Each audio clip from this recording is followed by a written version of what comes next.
Hello everyone. We have started with curve tracing of polar curves. In that, we have seen first three rules, that is symmetry. Then the second rule is finding whether the curve passes through pole. Pole is origin. Then how to figure out tangent at origin. And the third part is the finding some set of tabular values so that the tracing of curve will be easy.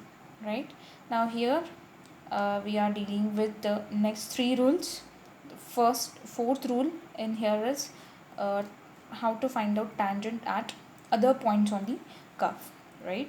So to figure out this, the first thing we are going to use the formula tan phi slope. This is equal to r dr divided by dr by d theta. This is same as r into d theta by dr. Using this equation, we are going to find out value of phi. Depending on value of phi, for example, I am getting value of phi is equal to 0 or say pi by 2, right? So when phi is 0, tan 0 is 0. So in this case, when phi is coming 0, so in that case, what it means, phi is 0, so that means it is just making 0 angle. So that means when phi is 0, the tangent line must be the initial line itself, right?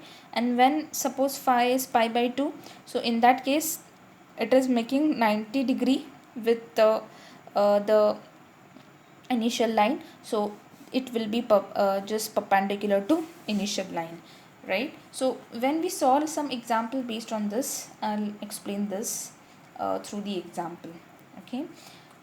Then the next part is to find out asymptote. Just recall the definition of asymptote. Asymptote is nothing but the tangent at infinity.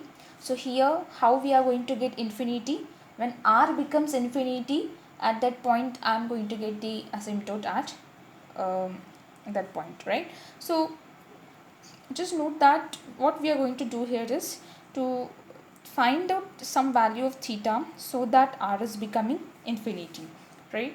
Here in many cases you may not get any asymptote at all. Okay, it depends on the question, so that's why for now I'm not taking an example based on this. Once we are going to solve the examples, we will just come back to this point. Okay, and then the last rule is the region of absence. Okay, here in the region of absence there are three criteria. The first criteria is, I think, most important if you consider trigonometric part. Okay, because here we are going to figure out what are the maximum and minimum value for r, and yes, in between the maximum value and minimum value there will be area of presence for the given curve. Okay, so it will be easy to figure out what is the area of presence, right? So let's take some example here. I have here r is equal to a into 1 plus cos theta. Now everyone knows that the value of cos theta lies between minus 1 to 1, right? This is minimum and this is maximum, right?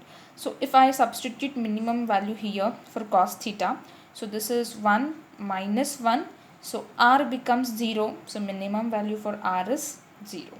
Then when I substitute 1 here, so I get 1 plus 1, that is 2a, so maximum value is 2a.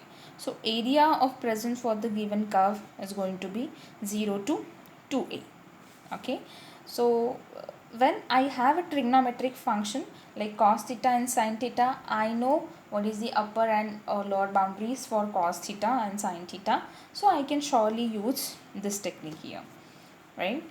um, then the next rule is using rule 3, that is where you are developing some set of values of theta and r.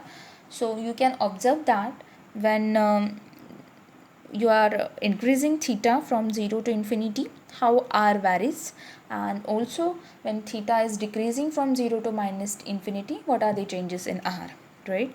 So you can make a use of table number 3 here. And the last criteria which we have used in the previous Cartesian curves also, that is we are going to figure out for what values of r for what values of theta r square is becoming negative. If r square is negative, then r is imaginary, and if it is imaginary, that means we are going to omit that part, right? So this is the same criteria which we have used in the Cartesian curve, right? So here to trace the polar curve, 6 criteria are important. We are going to verify all the 6 criteria. Only verifying the 6, finding out all the points based on the 6 criteria is not a important part, but tracing the curve is the most important part, right?